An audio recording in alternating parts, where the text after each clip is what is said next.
Foi um programa patrocinado pela Perdigão, mas não entrou como parte de um grande programa, entrou como uma matéria à parte. Fez um grande sucesso na época, né? Mas aí o que aconteceu? A gente tinha que decidir o que eu iria fazer da minha vida, né? Porque a equipe de esportes não existia mais. Não ia ter mais programação esportiva. Alguns meses depois, o Luciano Calegari me chama: Cabrini, você fez um trabalho fantástico, eu tenho uma coisa legal para te oferecer. Eu falei: o que é? Nós temos um programa aqui que cobre os bastidores da Fórmula 1. Era até o Fernando Calmon que fazia, era um cara que cobria a Fórmula 1. E ele fazia apenas com imagens internacionais, a Viz News na época. E falou: você não quer fazer um programa desse aí? Você não, entendeu? Acho que você vai gostar de fazer. Eu falei: olha, eu topo, mas eu quero viajar para os grandes prêmios. Eu já tinha uma experiência em automobilismo. Tinha feito Fórmula Indy com o Luciano do Vale, um enorme sucesso. Eu lembro, entendeu? Ele trouxe o Indy e fazia um sucesso. Exatamente. Absurdo. Então, nossa, eu cobri muito Fórmula Indy com o Luciano lá, o Wanser Jr., AJ Foyt, 500 milhas em Indianápolis. Trabalhar com o Luciano era uma festa, né? Porque ele era um cara assim, profundamente otimista. Você jantava com ele, você acreditava que tudo era possível, entendeu? Pelo entusiasmo que ele tinha. E ele era um cara empreendedor, realmente. Bom, mas enfim, então o Luciano Calegari me convida para cobrir a Fórmula 1 num programa que o SBT não tinha direito, o direito era da Globo, certo? Onde eu já tinha trabalhado, né? Eu já tinha trabalhado 4 anos, já tinha saído convidado pelo Luciano do Vale, né? Entendi. Eu trabalhei 3 vezes na Globo, no total 12 anos, em 3 etapas diferentes. Tá, você saiu da Globo, foi para Band e da Band... Eu saí da Globo, fui para Band, aí depois fui para o SBT, aí fui para Globo, da Globo fui para o SBT, do SBT voltei para Globo para ser correspondente em Nova York. Entendi. Entendeu? Aí depois eu fui para a Band para ser âncora. Tá. Eu decidi que tinha chegado o momento de ser âncora. Tá. Bom, mas enfim, deixa eu contar essa história, né? Senão uma história puxa a outra. A gente não, muita coisa. Não é muita coisa ao mesmo tempo. E todas elas interrelacionadas. Cada uma abre uma outra linha de história. Exatamente. Mas enfim... Ele falou assim, os bastidores da Fórmula 1, mesmo sem ter... Então ele falou o seguinte, esse programa era um programa feito assim de uma maneira muito precária, porque ele pegava as imagens internacionais e fazia um boletim ali, né? Tá. Quem cobria a Fórmula 1 era a Globo, então era um programa assim, muito fraco, né? Essa que é a verdade. Não por causa do Fernando Calmon, mas pela estrutura que tinha. Mas ele falou assim, olha, deixa eu cobrir um grande prêmio? Tá bom, vai lá. Pode ir. Primeira corrida da temporada, Grande Prêmio de Phoenix. Tá. Aí eu peguei, vamos ver o que acontece. Eu fui lá, arrebentei a boca na mão, entrevistei todo mundo, dei furo na Globo, entendeu? Quando voltei, essa foi a única entrevista que eu tive credencial. A Foca, que dava as credenciais, né? Era a FIA e a Foca. Ela controlava os passos dos jornalistas. Eles me deram credencial porque a Globo permitiu. Entendi. Mas o sucesso foi tão grande que a Globo... Os cortaram. Aí o que aconteceu? Não passei a não ter mais. Aí eu falei, e agora? Como é que faz? Falei, você quer saber uma coisa? Deixa eu viajar, que eu vou fazer o outro lado da Fórmula 1. E eu fiz 1 ano de cobertura da Fórmula 1 no SBT, sem credencial, às vezes entrando, por exemplo, no Canadá, que era no circuito de Notre Dame, que era um lago ali, barquinho de pedal. Sim. Na Hungria, com credencial do cinegrafista da televisão húngara. Eu dava um jeito. Quando não dava para entrar, eu arrumava uma pauta alternativa. Então eu fui no iate do Nelson Piquet. Fui... Em Mônaco? Fui no Mônaco, no iate do Nelson Piquet em Mônaco. Na fábrica da McLaren, mostrar como a McLaren fazia os carros do Senna, porque o Senna adorava o meu trabalho. E ele abriu todas as portas para mim. Fui na ilha do Nigel Mansell. Passei a ter contato com todo mundo. Num determinado dia, para você ter uma ideia, a Foca, a FIA, aliás, através do Jean-Marie Balestre, obrigou Prost e Senna, que eram rivais, inimigos, a se cumprimentarem. Não, vocês vão se cumprimentar. Mas era uma coisa forçada, eles não queriam se cumprimentar. Claro que eles eram inimigos mortais. Então era uma cena totalmente constrangedora. E só eu filmei isso daí. Por quê? Porque o Reginaldo, que é meu amigo, o Reginaldo foi meu primeiro editor na Globo, né? Um amigo grande profissional, grande cara, enfim. Mas ele estava, acho que, num outro momento, ele não pôde cobrir isso daí, né? Por alguma razão, ele não cobriu e eu cobri. Só as suas imagens. E o fato é que essa cobertura dos bastidores passou a chamar muito a atenção. Começou a ser a coqueluche da cobertura. Resultado, foram muitas aventuras isso, né? Sim. Resultado, isso tá no livro, no capítulo do Senna tem isso daí. Resultado, no final do ano, a Globo fez uma proposta irrecusável para eu voltar para a Globo como correspondente em Londres.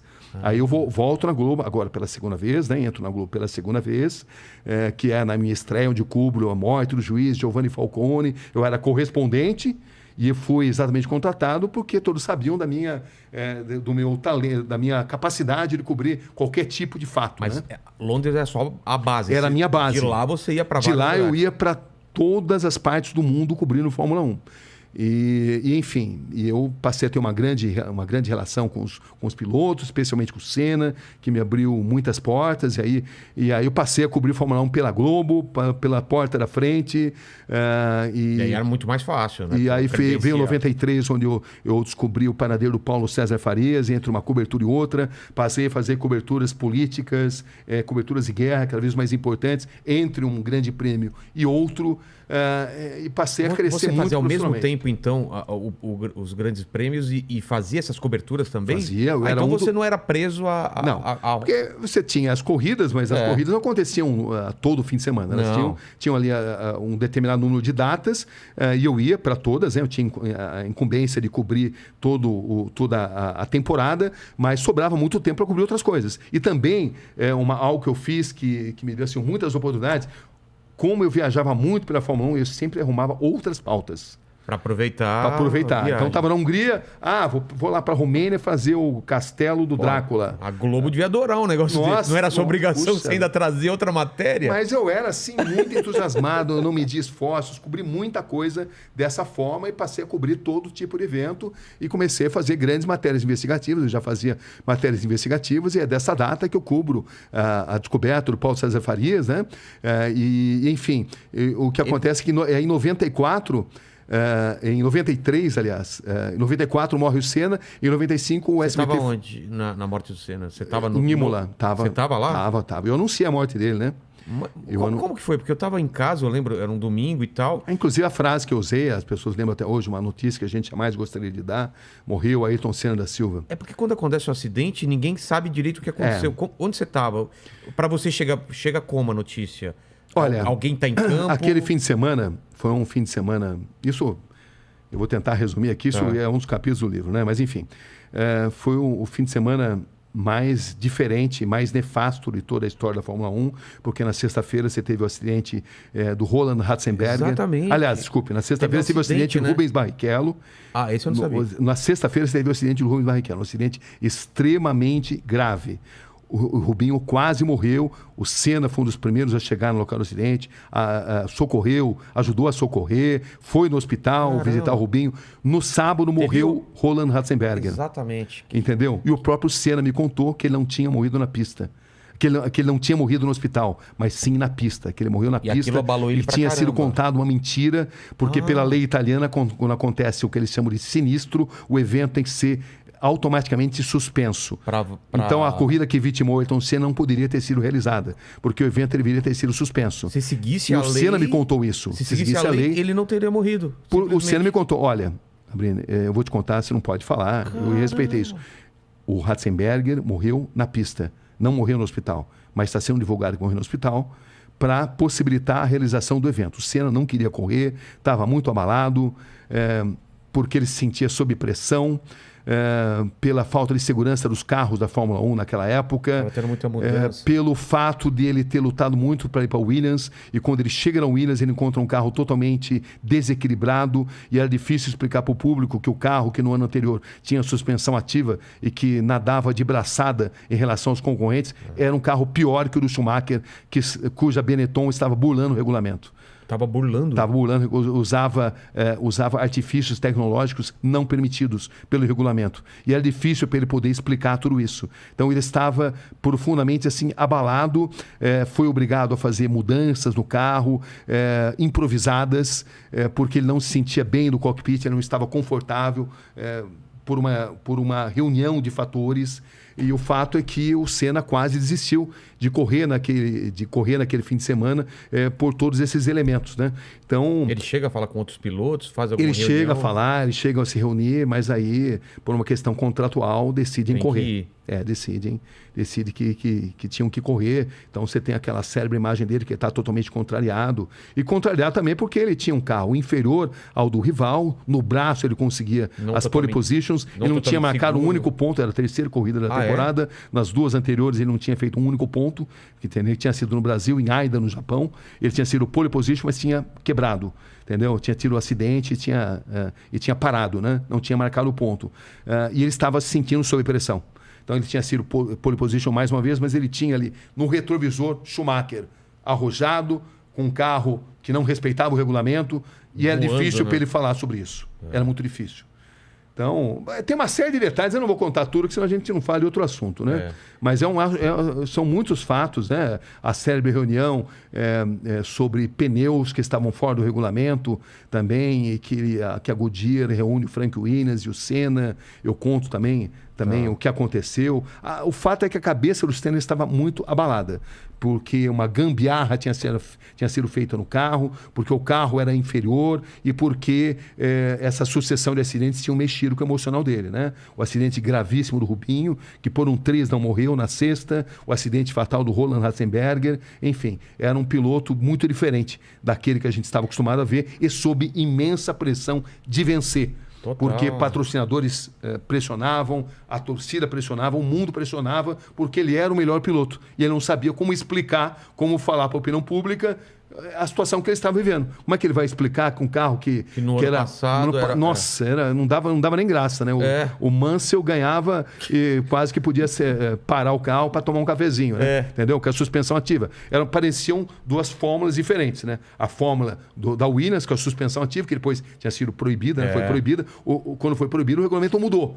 Mas aí a Benetton arrumou um jeito de bular o regulamento. E ela estava bulando o regulamento, usando várias armas não permitidas pelo regulamento. Mas era difícil para denunciar isso daí, porque existe ali todo assim, um corporativismo dentro da Fórmula 1. Claro. E esse corporativismo fazia com que o Senna hesitasse em denunciar, mas ele, nas entrevistas que ele me dava, ele mostrava todo o seu descontentamento. Eu lembro de uma entrevista célebre que eu fiz com ele em Aida, na corrida anterior, onde ele mostrava todo o contentamento. O carro está ruim, desequilibrado, instável, nervoso. Ele usou essa expressão. Foi a primeira vez que ele falou isso daí, numa corrida ali, lá no Japão, que foi a corrida anterior. Então, era todo esse contexto que existia ali, né? E quando acontece o acidente, parece que não tem imagens do acidente mesmo. Então, esse é um outro... Eu fui o primeiro cara a praticamente desvendar essa imagem, que a Foca dizia que não tinha essas imagens, mas aí eu consegui uma série de depoimentos de pessoas que diziam que tinham visto. Eu peguei o Bernie Eccleston, que era o presidente da Foca, o todo-poderoso da Foca, e eu o confrontei com esses depoimentos. Olha, existe essa imagem. Falei, tá certo, é verdade. Eu vou te mandar. Ele mandou essa imagem. Só que a imagem, 1 segundo antes do choque no muro, ela desaparece. Eles deram a explicação de que o diretor de imagens havia cortado para uma outra imagem e que nem todas as câmeras tinham um videotape. Muita gente não acredita nisso, o establishment estranho, né? Não acredita, da mesma forma que muitos pilotos afirmam textualmente que o Senna morreu na pista. O Nicola Larini, por exemplo, agora quando fez 20 anos da morte, me deu uma entrevista histórica muito importante também, onde ele afirma textualmente que, por tudo que ele sabe, o Senna morreu na pista e que isso não pôde ter sido divulgado exatamente por as razões que eu mencionei aí, né? E que a corrida teria que ter sido paralisada e também havia um protecionismo ali para o Williams. A Williams não teve culpa da morte do Senna. O Senna sabia dos riscos que ele corria, mas digamos que haveria um risco maior se esses fatos aparecessem, né? Então, o establishment da Fórmula 1 se protege, um protege a do outro para evitar que determinados fatos apareçam. E eu, nessa fase, eu trabalhei muito nas investigações. Essa imagem eu fui o primeiro a mostrar, como fui o primeiro a mostrar a imagem do capacete do Senna, que ninguém mostrava também. Enfim, essa... Um parafuso... O braço da suspensão. O braço da suspensão, né? O braço da suspensão que se rompeu, exatamente. Exatamente, porque o carro estava instável, o braço da suspensão se rompe e ele vai direto contra o muro da Tamburello, né? Uma cena muito estranha, era uma curva de alta velocidade, onde ele bateu numa altíssima velocidade, mas o Senna não tinha um ferimento no corpo, ele só tinha no cérebro, entendeu? Porque o braço da suspensão, quando se rompe, ele se transforma numa lança, que entra e sai do capacete, num diâmetro muito pequeno, um tamanho muito reduzido, e que o Senna teve má sorte, de outra forma ele teria saído andando dali, entendeu? Porque ele não tinha outros ferimentos no corpo. Não foi um impacto... O que se acredita é que o fato do braço da suspensão ter se rompido, ele se transformou numa lança que entra e sai do capacete, num pequeno orifício muito pequeno, eu vi ali. E essa imagem do capacete, que também não era revelada, que eu fiquei, como eu te falei, muito tempo ali investigando isso, mostrando isso. Quem tiver interesse em ter mais detalhes sobre isso, está tudo nesse livro aí. Tem muita coisa que jamais poderá ser divulgada, né? Como também tem a história do cara que filmou lá o corpo do Ayrton Senna no Instituto Médico Legal e tentou vender e foi repudiado. Claro. Você não pode mostrar uma imagem dessa. O que vai se ganhar com isso? Nada. Não. Então, né? Mas enfim, mas tem todo tipo de história. E o que eu digo para vocês até hoje é que todos os momentos que eu falo de Ayrton Senna, eu rendo as minhas homenagens, porque eu aprendi muito com ele. Como ser humano, como profissional, um cara comprometido totalmente com o perfeccionismo, com a determinação e, ao mesmo tempo, quando não estava tomado pelo modo perfeição, um cara muito engraçado. Ah, é? Muito engraçado. Tirador de sarro, inclusive, no documentário que eu cheguei a fazer, um dia você pode ver até, nossa, me sacaneava direto, nossa, o tempo todo. Até aqui tem uma... O Sérgio Malandro veio aqui, que falava de umas coisas na época que ele estava com a Xuxa. Ele era muito tirador de sarro. Ele era tirador de sarro. Mas ele era gente boa, gostava muito dele. Só que era um cara muito competitivo e se prejudicava, deixava de viver uma parte da vida dele, porque ele era comprometido, o último cara a tirar o pé do acelerador nas curvas. Um cara extremamente talentoso. Nunca o Senna não é o piloto que venceu mais o maior número de grandes prêmios. Esse número foi superado pelo Schumacher. Ele não é o cara que mais venceu campeonatos. Não é o cara que conquistou, mais pole positions. Mas, embora não tenha esses números absolutos, que todos eles foram sendo batidos, ele é generalizadamente reconhecido pelo establishment da Fórmula 1 como o maior piloto. Por quê? Porque ele era o cara mais arrojado e o cara mais carismático. Você encontrava pilotos arrojados, mas que não tinham o mesmo carisma. Você encontrava pilotos carismáticos, mas que não tinham o mesmo arrojo. O Senna tinha o pacote completo. Tinha uma forma de pilotar que o pessoal fala que era muito agressiva, né? Muito agressivo, muito destemido, e tudo que ele falava virava ouro. Você parava para ver o Senna falar. Ele falava muito bem, em vários idiomas. O italiano dele era espetacular, o inglês dele era espetacular, o raciocínio dele espetacular. O Senna era assim, endeusado no Japão, na Itália, no mundo inteiro, mas no Japão, na Itália, no Brasil, são os países onde realmente era de fato assim, endeusado, né?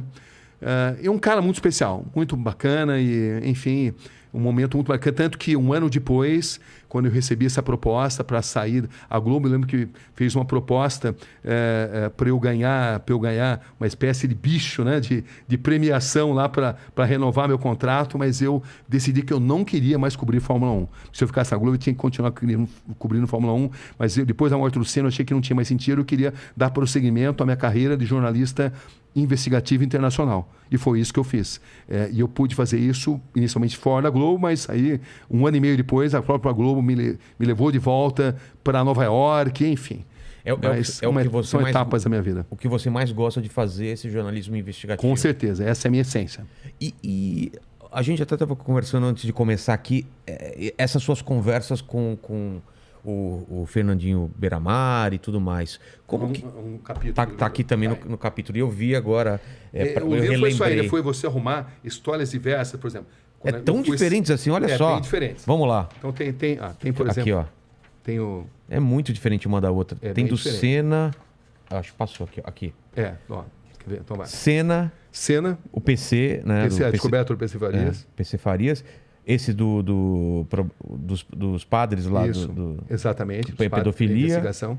Iraque. Esse do Iraque é o da orelha. Essa da orelha, exatamente. Em nome de Alá. Em nome de Alá, Afeganistão. Relatos de um sequestro. quando eu fui sequestrado pelas Farc, eu e o cinegrafista, né? E o produtor. Isso foi quando? Foi durante a Copa do Mundo da África do Sul. Foi em 2006. E você estava lá numa matéria sobre eles mesmo? Eu estava indo, tentando localizar brasileiros que tinham sido captados pelas Farc. Eu estava entre Neiva e San Vicente del Cagua. No meio, a gente foi interceptado pelas Farc. Eles achavam que a gente estava a serviço de americanos. E nos sequestraram, prenderam todos os nossos equipamentos. E ficamos 2 dias com eles, onde tive acesso a tudo, a maneira deles de pensar, a mentalidade, enfim, só que a gente não pôde... Não podia registrar. A gente registrou quando eles se aproximam e prendem nosso equipamento. Isso está filmado, está registrado. Tá. Mas depois foi através de um relato meu, do cinegrafista e do produtor. Isso chama-se Relatos no Sequestro, uma experiência incrível.